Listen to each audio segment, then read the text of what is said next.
नमस्कार, मी लीना. आज आपण करतोय मस्तपैकी एक नाश्त्याचा प्रकार, तो म्हणजे मुंगलेट. पण ते मी करतेय दुधी आणि स्वीट कॉर्न बरोबर. बघूया कसे करायचे ते. इथे मी मुगाची डाळ साधारण एक 3-4 तास झाले भिजवून ठेवली होती. आता मी त्यातलं पाणी काढून टाकलंय आणि कमीत कमी पाण्यामध्ये आपल्याला ही वाटून घ्यायची.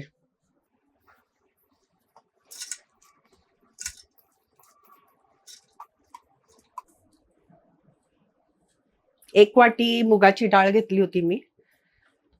आणि ह्याच्यामध्ये ना मी हे स्वीट कॉर्न थोडेसे उकडून घेतले होते. ते आता अर्धे स्वीट कॉर्न मी त्याच्यात घालते, म्हणजे मुंगलेटचा जो आपला बेस असतो त्याला देखील स्वीट कॉर्नची चव येईल. आणि हे आता आपण वाटून घेऊया.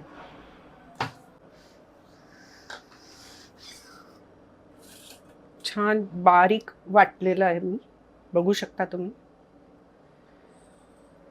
तर हे काढून घेते. आता इथे एक टीप देते. जर तुम्ही वाटताना समजा पाणी जास्त झालं, म्हणजे तुम्हाला असं वाटलं की हे पीठ पातळ झालं आहे किंवा नंतर आपण दुधी घालणार आहोत, दुधीलाही नैसर्गिकरित्या पाणी सुटतं, तर खूप असं पातळ झालं तुमचं मुंगलेटचं पीठ, तर तुम्ही थोडंसं तांदळाचं पीठ त्याच्यात ॲड करू शकता. आता इथे मी हा दुधी घेतलेला आहे. हा एवढा दुधी मला लागणार नाही आहे. एवढाच दुधी मी आत्ता वापरणार आहे या 1 वाटी मुगाच्या डाळीला. तर ह्याचं मी आधी साल काढून घेते. मी मागे पण तुम्हाला सांगितलेलं आहे, दुधीच्या सालींची चटणी अतिशय सुरेख होते. त्याची रेसिपी ऑलरेडी अपलोड केलेली आहे. त्यामुळे ही दुधीची सालं असतात ती टाकून द्यायची गरज नाही.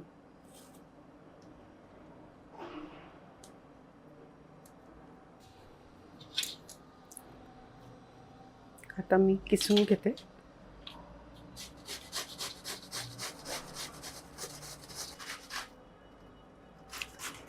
तुम्ही हे मुंगलेट करताना आत्ता जरी मी दुधीचे करत असले तरी याच्यात तुम्हाला हव्या त्या भाज्या तुम्ही घालू शकता. गाजर घालू शकता, एखादी पालेभाजी घालू शकता. मी मुगाच्या डाळीच्या पिठाचे मुंगलेट देखील व्हिडिओ अपलोड केलेला आहे. त्याची लिंक मी डिस्क्रिप्शनमध्ये देईन, तीही बघा. आज आपण करतोय मुगाच्या डाळीचे मुंगलेट. आता इथे मी दुधी वापरते. दुधी मगाशी मी सांगितलं तसं बेसिकली भरपूर पाणी असलेली भाजी आहे. त्यामुळे ॲक्च्युली एक काळजी घ्यायची की जेव्हा तुम्ही मुंगलेट ॲक्च्युली कराल त्याच वेळेला ही भाजी त्याच्यात घालायची, नाहीतर या भाजीला पाणी सुटतं आणि तुमचं पीठ खूप पातळ होऊ शकतं. त्यामुळे अगदी करायच्या वेळेला आपल्याला ही भाजी मिक्स करायची.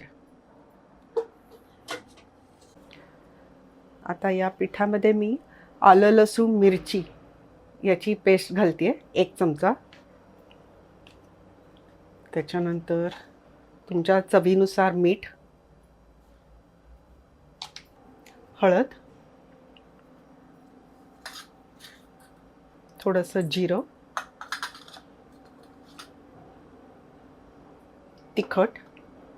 मिरची घातलेली आहे तरी मी तिखट घातलं आहे, पण अर्थात हे तुम्ही तुमच्या आवडीनुसार कमी जास्त करू शकता. आणि स्वीट कॉर्न, कोथिंबीर.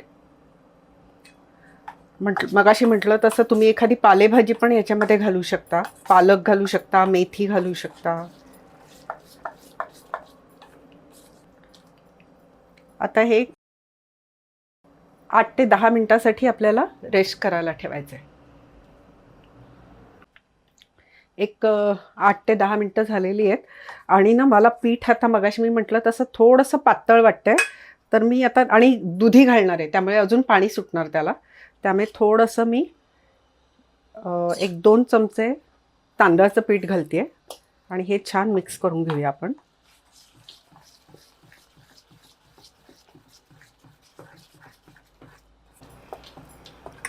आता याच्यामध्ये मी घालते थोडासा बेकिंग पावडर.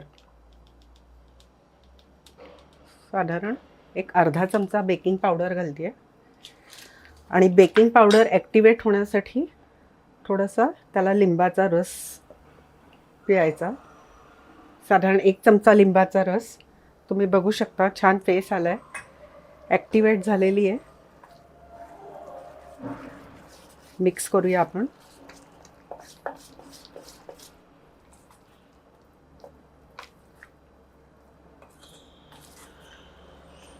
आणि आता सगळ्यात शेवटी मी दुधी घालणार आहे.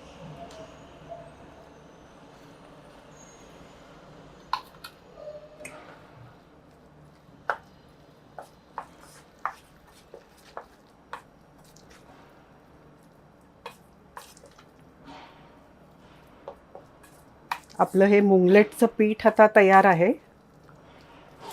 इथे मी पॅन ठेवलेला आहे. आता याच्यामध्ये मी तूप वापरते, तुम्ही तेल वापरू शकता, बटर वापरू शकता.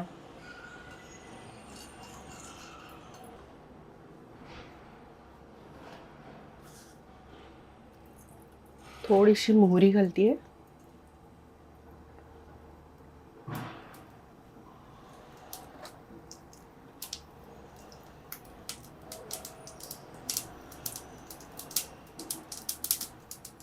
मोहरी तडतडली की थोडंसं जिरं, तीळ घालायचे थोडे, थोडंसं हिंग आणि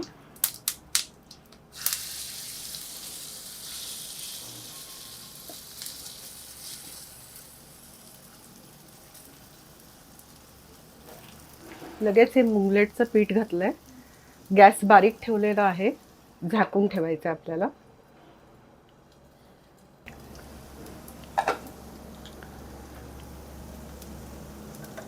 थोडंसं तूप घालते बाजूनी.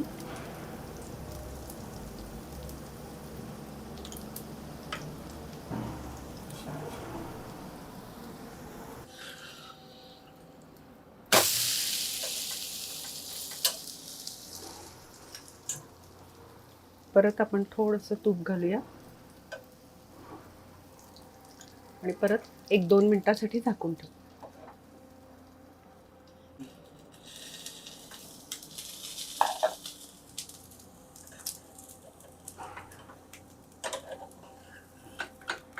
मस्त आपलं मुगाच्या डाळीचे दुधी आणि स्वीटकॉर्न घातलेले मुंगलेट तयार आहेत.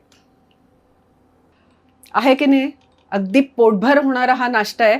हा पण तुम्ही, मी जरी म्हटलं की नाश्त्याचा प्रकार आहे, तरी तुम्ही डिनरला हा सबस्टिट्यूट म्हणून खाऊ शकता. खूप छान लागतो, चविष्ट लागतो आणि ह्याच्यात म्हटलं तसं वेगवेगळ्या भाज्या तुम्ही घालू शकता. त्यामुळे पौष्टिकही आहे. नक्की ट्राय करा ही रेसिपी आणि आवडली असेल तर लीना सुगरण कट्ट्याला लाईक, शेअर आणि सबस्क्राईब नक्की करा. आणि अशाच छान छान रेसिपी बघायला आणि मला भेटायला उद्या नक्की या. तोपर्यंत बाय.